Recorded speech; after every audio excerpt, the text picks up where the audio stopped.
I represented the 16th Congressional District, which is largely comprised of El Paso County, which forms one half of the largest binational community anywhere in the Americas. 3 million from 2 countries speaking 2 languages are joined, not divided, by the Rio Grande River in the heart of the Chihuahuan Desert at the foot of the Rocky Mountains. Our base elevation in El Paso is around 4,000 feet. We're the only city in the mountain time zone in the state of Texas. And those 3 million on both sides of the river in Ciudad Juarez, Mexico, and El Paso, Texas, form something far greater than the number of parts or people involved. It's truly a magical, beautiful place. Flies in the face of so much of the rhetoric and fear and anxiety and paranoia that you hear about the U.S.-Mexico border. In fact, El Paso, Texas, our hometown, is one of the safest cities in the United States of America. And it's safe, not in spite of the fact that we're a city of immigrants, it's safe because we are a city of immigrants. A quarter of those that I represented in Congress were born somewhere else. And the way that I look at it, they chose us. They left their comfort, their language, their culture, their customs, their family to start again, sometimes strangers in a strange land, to get ahead for themselves, for their kids, that's for sure, but also to get ahead for us.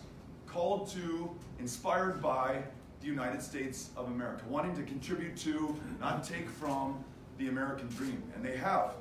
Foundation of our success, our strength, and yes, our security in El Paso, in Texas, in Claremont, in New Hampshire, is premised on the fact that we are a country of immigrants and asylum seekers and refugees, among others, from the world over. And we lose sight of that at our own peril. This idea that we would construct a $30 billion wall, 30 feet high, 2,000 miles long, which, as you probably know, will not be built on the international border with Mexico. That's the center line of the Rio Grande River channel. It'll be built, in some cases, miles into the interior of the United States. We would willfully cede territory into a no man's land, and in the process, take land from your fellow Americans. Use the government's power of eminent domain to seize someone's ranch or farm or home or a property that's been in their family for generations, but it wouldn't matter if it had only been in the family for days. We don't need to do it. And lest we think there is some crisis at our border, there were 400,000 apprehensions, más o menos, last year. If you look at the second year of the George W. Bush administration, there were 1.6 million apprehensions. There are more Mexican nationals now going south from America than coming north from Mexico. We do not have zero migration from Mexico. We have less than zero migration from Mexico. And you know, though you live so far from the border, who it is that we are apprehending, frankly, who's turning themselves in. It's kids, too often traveling alone without their parents, and it's kids, if they're lucky, with their moms, sometimes their dads, having made a 2,000-mile journey, the length of Mexico from the northern triangle of Central America, so much of it on foot, sometimes atop, literally on the roof of a train, not in a seat inside, a train called the Beast, or La Bestia, arriving here at their most desperate and vulnerable moment. And you've got to ask yourselves, and Amy, my wife, and I have asked ourselves, what would compel you to make that journey? Why would you entrust your child, your 6-year-old daughter, in the hands of a smuggler or a coyote? You're not an evil person, not a bad mom. You're doing what any human being in the same set of circumstances would do, what we would do if we were faced with the prospect that our child might lose their lives, that we could no longer protect them, that our government could no longer protect them. At our border, at our front door, the Texas-Mexico border, the way in which we as a country, though it was the decision of one man, Donald Trump, as long as we're a democracy and the people are the government and the government is the people, the burden of that decision, the judgment and accountability that this country faces is shared amongst all of us. The way that we treated these people was to take that child, for whom that mother had risked her very life, to deport that mother back to the very country from which she fled to, at least for a while, lock those kids up in cages and then scatter them to the States with no prospect of ever seeing that parent again, not knowing when or even if they would see their mom. And I have been in El Paso at Annunciation House, this extraordinary Catholic charity that facilitates some of these reunions. And I will tell you, after months apart, that 6-year-old girl does not have tears of joy coming down her face.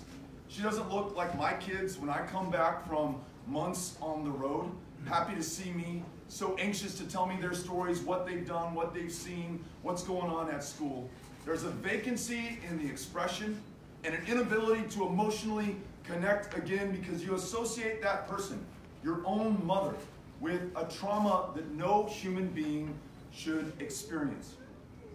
There are still kids to whom we've done this who have not yet seen their parents. As long as this persists, it is on all of us. I tell you all of this from my perspective in El Paso on the U.S.-Mexico border to begin to describe the challenges that we face.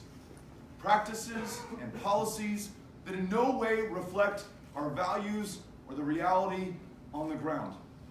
You go past that to an economy that is working far too well, far too few, and is an economy without opportunity for far too many. In my home state of Texas, nearly half of public school educators are working a second or third job just to make ends meet. Now, all 3 of my kids go to world-class public schools in El Paso. And I think about their teachers, or the cafeteria worker, or the school bus driver who drives them in, or the custodian who cleans up afterwards, or the nurse, or the therapist, or the librarian, all of the people who make their education and our hope that they're going to turn into great adults and human beings down the road. All of that is on their shoulders, and yet we also ask them to take on a second or a third job just to make ends meet when they have the most important job that I can think of.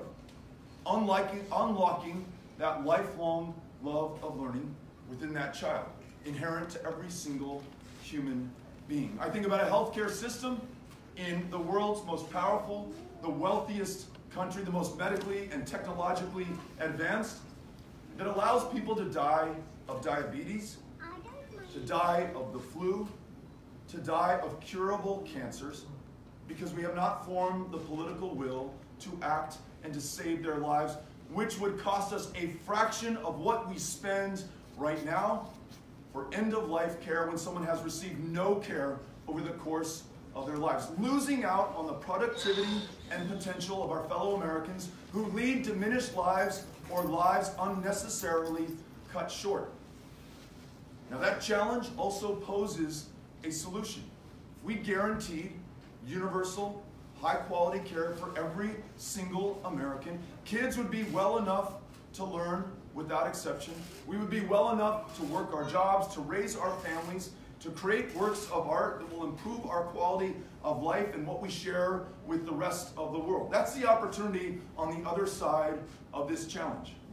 When I think about the greatest challenge of them all, an existential challenge of climate change, the scientists who tell us beyond the shadow of a doubt that this planet is warming a degree alone since 1980.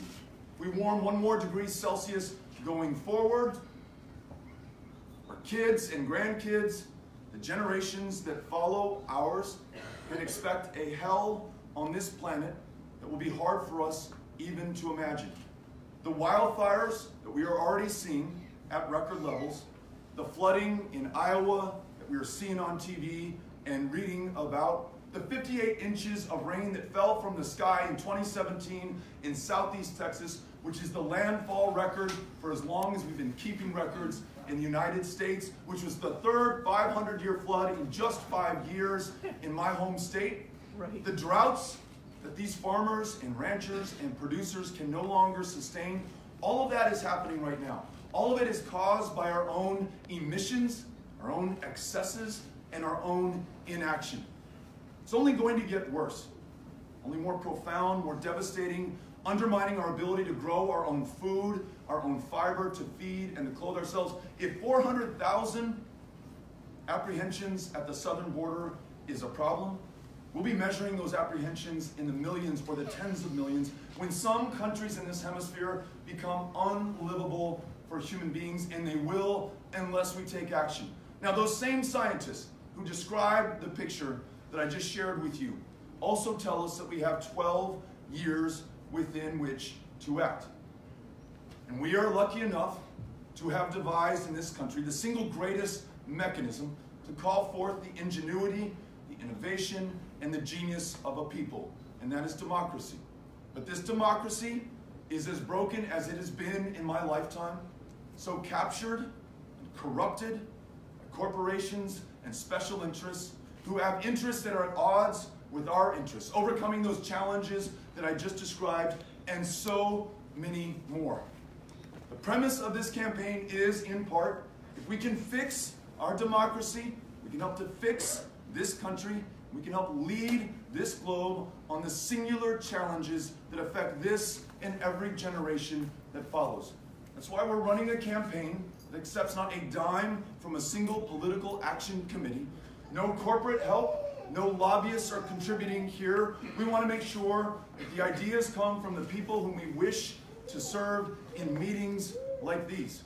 We want to make sure that we treat one another with the dignity and respect that is absent from our national politics, from Twitter, from cable news right now, but is found right here in this community, is found in my hometown, is found across the country.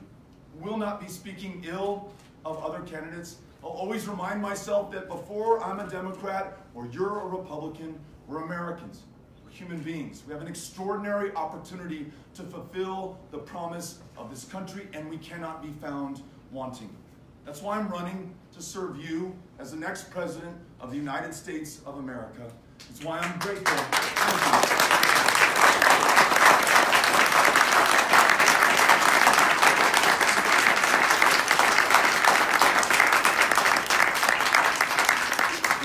Grateful that you've come out, giving me some part of your morning today. Looking forward to answering your questions, hearing what's on your mind, seeing these things and other issues that I have not already brought up from your perspective, learning, leaving here a better candidate, returning to listen again, and then hopefully, serving as your president, bringing together a deeply divided country around our common cause, our common goals, and standing together on this common ground. Thank you for having me out here today. Senator Hanson, looking forward to what you have to say. If you will raise a hand, I will call on you, and we'll try to bring as many voices into the conversation. Sir. You just talked about not attacking the other side. How have you thought about the attacks that are going to come on you? Or maybe some of your ill thoughts as a youngster, and we all make mistakes. Right. And they're going to use that. How are you going to defend yourself when they attack you? Right. So great question. You're talking about being nice and civil and decent with people. What about when people don't treat you in kind and attack you and dig up things from your past? This is really going to be a test. It's kind of a pressure test for our democracy. And our democracy as we like to think that it works or could work. The meanness and the pettiness and the smallness that defines so much of our politics. The rhetoric that has never been used by a sitting president, at least in my lifetime. Mexican immigrants, rapists, and criminals. Banning all Muslim travel to the United States as though Muslims are somehow inherently dangerous to us.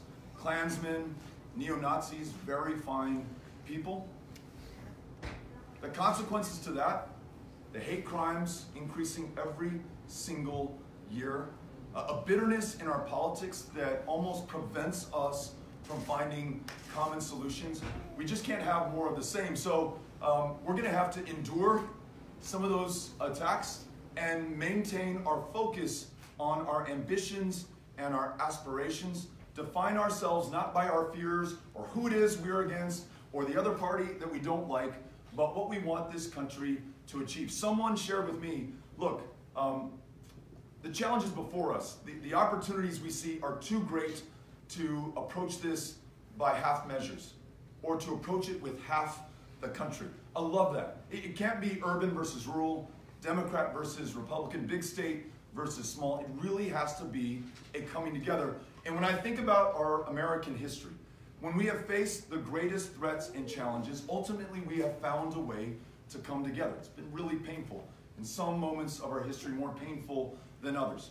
But I have found in my service in Congress, sitting next to Annie Custer every single day on the House Veterans Affairs Committee, the only way we were able to deliver for veterans, to expand access to mental health care, to improve wait times for those waiting to see a therapist or a provider for the post-traumatic stress disorder or traumatic brain injury they incurred in service to this country, was not to belittle the other side, but to find a friend and a partner with whom we could pass legislation, in some cases getting that legislation signed by Donald J. Trump. Not a man with whom I agree on much, but if we can make things better for those whom we serve, by all means, let's find a way. I just campaigned for the United States Senate in the state of Texas, a state written off as too red for Democrats to compete in, running against a guy named Ted Cruz. Maybe you've heard of him.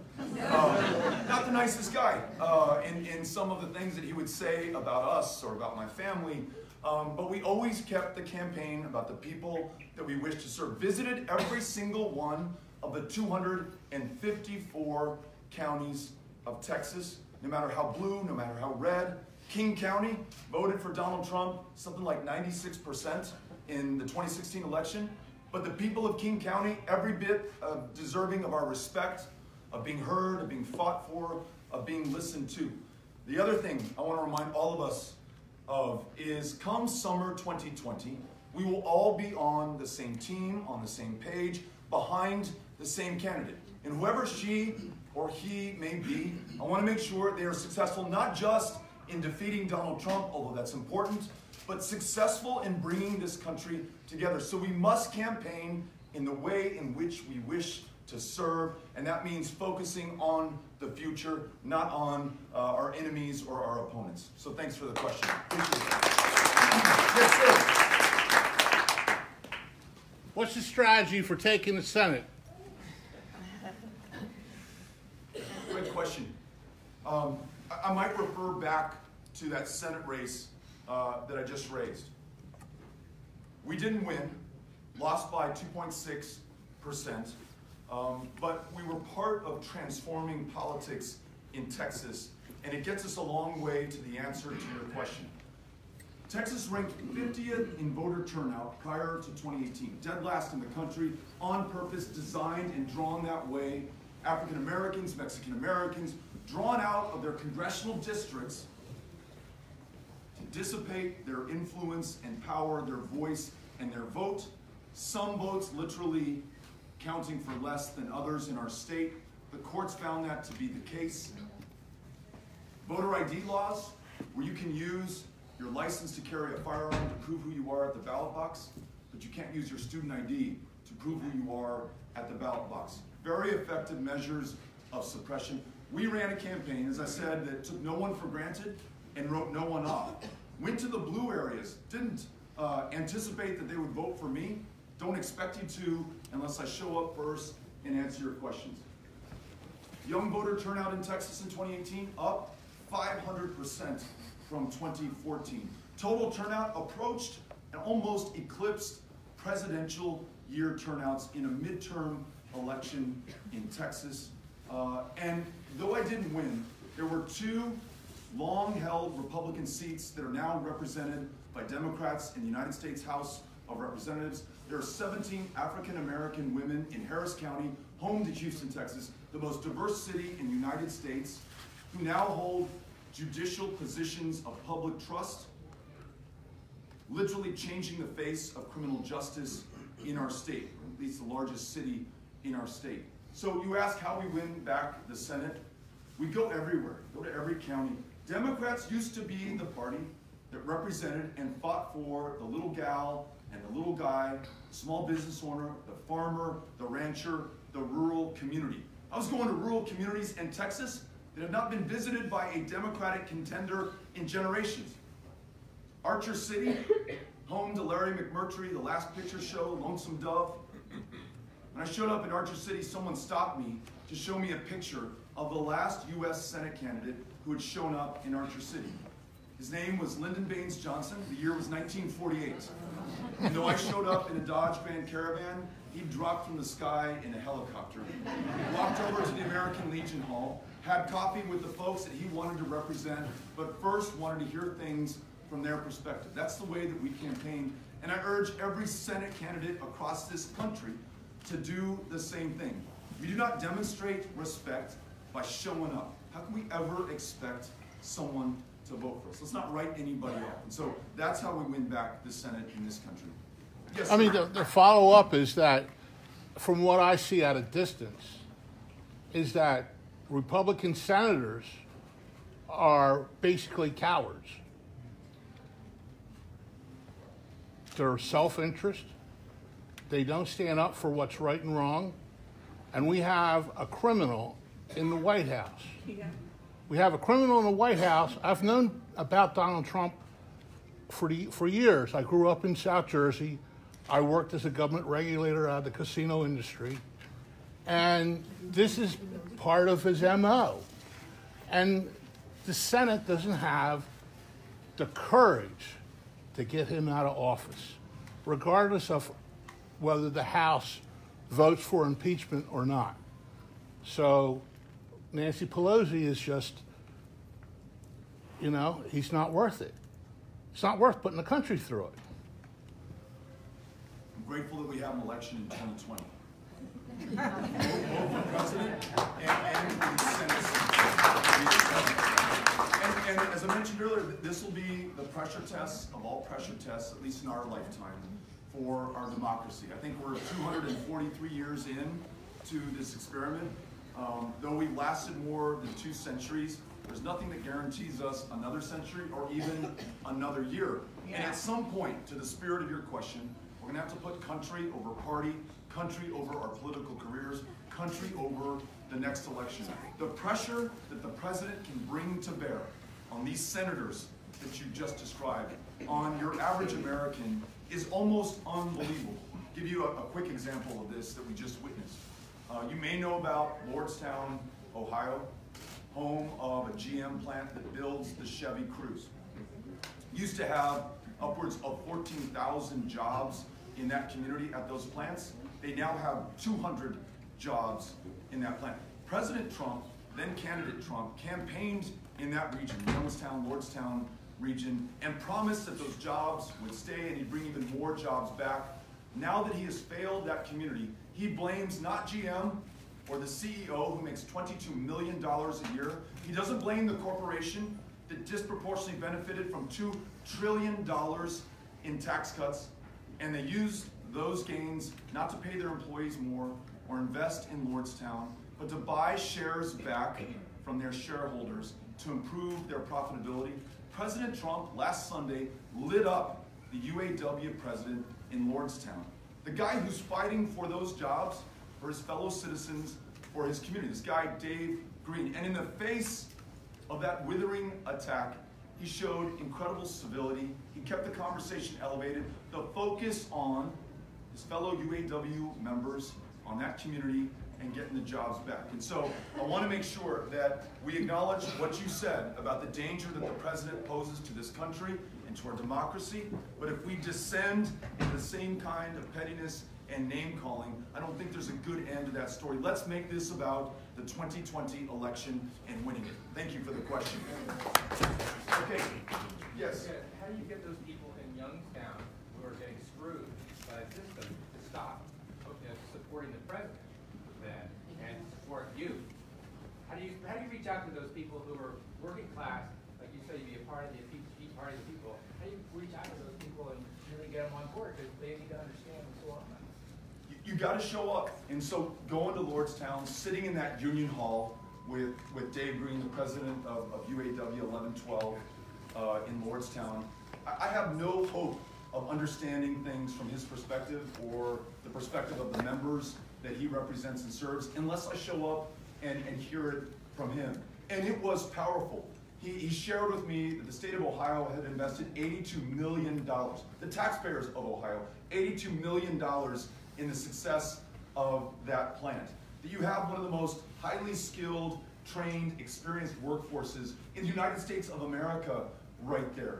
That you have a tax code and trade policies that rewards a corporation like GM for offshoring those jobs somewhere else. So not only was he describing the problems, but he began to describe some of the solutions of changing that tax code, of making sure that any windfall that those corporations enjoy is conditioned on prioritizing their workers, and then making sure that we market that community to other auto manufacturers if GM can't get its act together to come back there and make sure that the investment made produces a return for the very people who made it. I remember going to one of these rural communities in Texas, Silverton, Texas. Half of rural Texas doesn't have broadband internet. So try getting online to finish your education, to find a job, to start a business, to find a date, if you don't have access to the internet. And as I was sharing that, this guy stands up in the Silverton Library and he said, I'm old enough to have been in first grade in 1937. Our city didn't have electricity at the time. But LBJ, then a member of Congress, FDR, the President of the United States, invested in the Rural Electrification Administration, partnered with, it wasn't a big government handout, partnered with the co-ops in our community to electrify our city so that I could read by electric light before the first day of first grade, just like the kids in Dallas, just like the kids in Boston, just like the kids in London and Tokyo. We felt important at the time.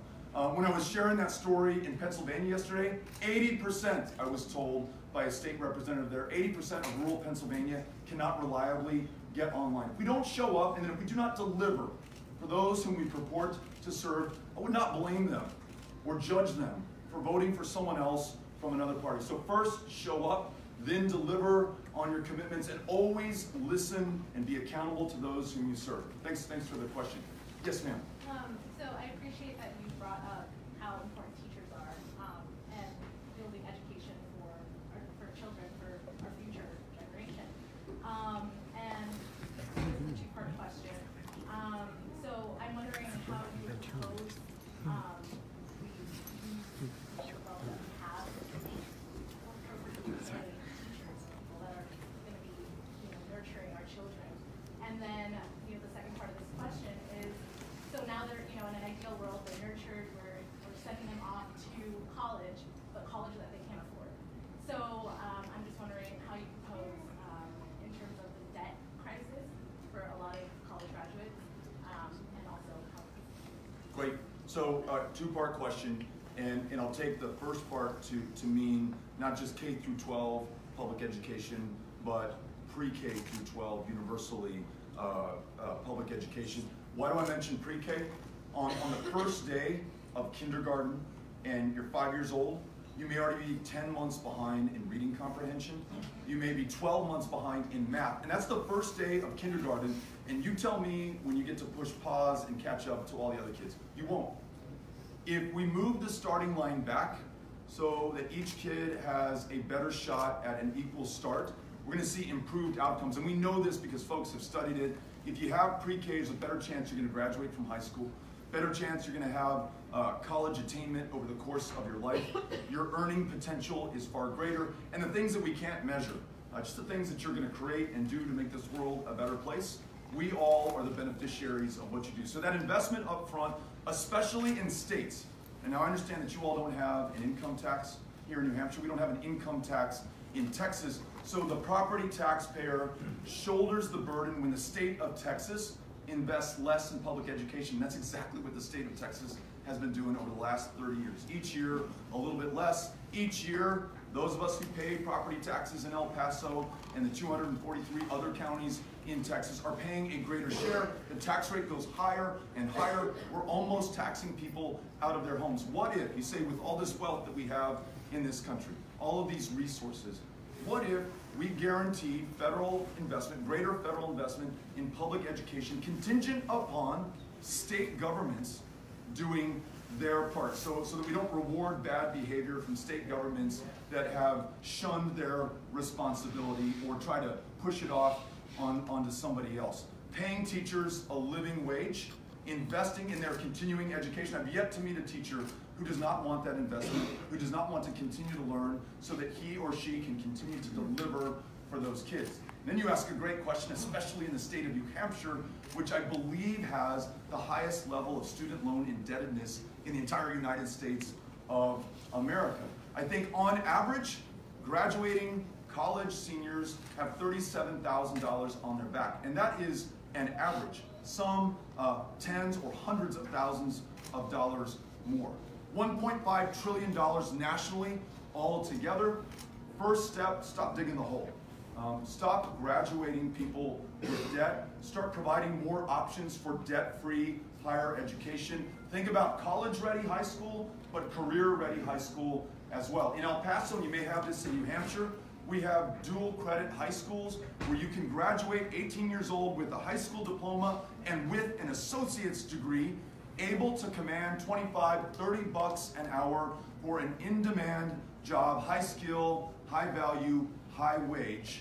I want to make sure that we invest in community colleges so that they are free for any one of our fellow Americans who wants to attend them. I want to make sure that the path to an apprenticeship with a union, where you will not take on a dime of debt over the course of that apprenticeship on your way to becoming a journeyman, that's easier to do both for the graduating senior, both for the returning service member in the Helmets to Hard Hats program, and also for that person who's returning to the workforce after raising her children, for that person whose job has been automated out of existence or has been let go from the job that they've worked for 10 or 20 years. Yes, it is an investment.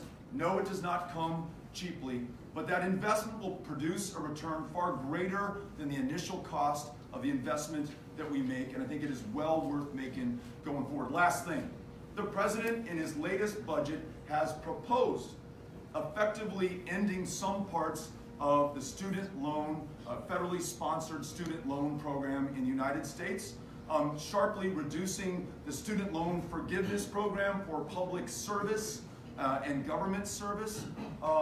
That is penny wise, pound foolish over the long term. We're going to sink more people under that crushing weight of debt if we allow that to continue. Not only must we stop that, we must continue to articulate this vision of cost not being an object, a barrier to anybody being able to improve themselves, their lives, and the lives of their communities. Thank you for asking the question.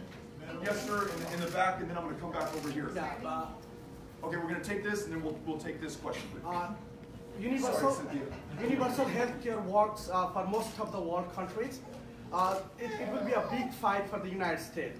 But in the meantime, what we can do so that our future students can go without any problem. Their hardworking parents don't have to think about the insurance when they get sick. I just want to add one thing. Recently, one teacher got arrested because she was using her son insurance to one of her sick student, you know. So what can you do, or how can you assure that all our future can go to the school without any those kind of problem, thinking about the insurance, you know, when they go to get service from the hospital? Thank you for the question. And Cynthia had said that would be the last question, but I want to honor the gentleman's request to ask a question, so I'll try to be brief. You're right, millions of Americans have no access to insurance, meaning millions of kids may not be able to see a therapist, get the medication that they need to be at their best that next day at school. In Texas, largest provider of mental health care services in our state is the county jail system. People with schizophrenia, bipolar disorder, getting arrested on purpose because the only place that their care is guaranteed is the county jail. Incredibly expensive way to take care of someone. And by the way, we lose out on their productivity, their ability to be with their family. It's just a really inhumane and very expensive way to do this. I see the beginnings of some of the answers to these problems. The goal is guaranteed high-quality universal health care. We could begin by expanding Medicaid in those states that have failed to do it, introducing Medicare as an option on the exchanges, especially those exchanges that don't have real competition for more than one insurance company. And let's face it, the opioid epidemic where New Hampshire is at ground zero. The vast majority, almost all of those cases began with a lawfully prescribed prescription. And you have people now self-medicating, in some cases who do not have insurance, with heroin and fentanyl.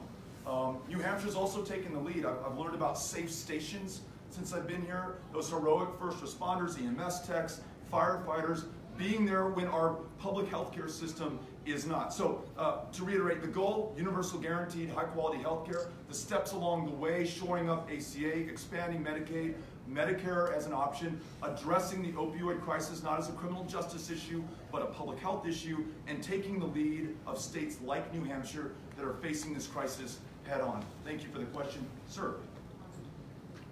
Beto, I initially felt that I was going to be supporting you for president. My son talked me out of it. And the arguments that he put forward was that if you can continue the way you are, you know, maybe in the late 20s, but more likely into the 30s, 2030s. I'm not sure I agree with that, but when I look at some of the things that you tossed at us this morning, the wage gap, we can go half hour, 45 minutes from here, and the life of the people who live there is so different, whether it's Hanover or London. I go there quite a bit because I take old age courses there, adult courses. I've got to know a lot of the people in both of those communities. But I fear to say that they don't understand a city like Claremont. I have close friends here in town who it's amazed me, the loyalty that they've shown to Donald Trump. This is a red state, this is the red community. They voted for Donald Trump last year. So what are you going to do to be able to back up your wonderful ideas that I endorse and support so much? To fend off a Donald Trump, for instance, who eliminated 16, 17 people that were on stage with him as his competitors. The one thing I've heard him say about you is that he waves his arms around all the time. And he's crazy. You do wave your arms around. But you're certainly not crazy. So how are you going to put meat on the bone? And how are you going to address these long-term embedded problems such as the differences in incomes between communities? Thank you for the question.